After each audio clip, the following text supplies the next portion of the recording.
Assalomu alaykum. O'zbekiston Respublikasi Qashqadaryo viloyati Kitob tumanining Javz qishloq dorivor o'simligi.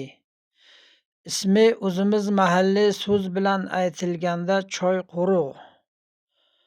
Choyquruq ildizi g'ozpanja giyohiga o'xshash ildiz bo'lib, ammo bu g'ozpanja emas. Rus tilida gravelat rechnoy deyiladi.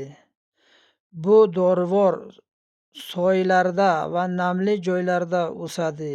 Balandligi 25-30 santimetr chiqadi. May va avgust oylarigacha ildizidan quritilib olib, yil davomida dorivor sifatida ishlatilsa bo'ladi. Xususiyatlari: shifobaxshligi, ichaklarni tinchlantiruvchi, ishtahani ochadi va ovqat hazm qilish jarayonini yaxshilaydi. Damlamasi bilan og'iz chayqalganda milklarni mustahkamlaydi. Bu giyoh barg va ildizi damlamasi charchoqni ketkazishga yordam beradi. Bilmagan inson bilgan insonlardan so'raydi. Doktorlar tavsiyasi bilan kam-kam iste'mol qilsak bo'ladi.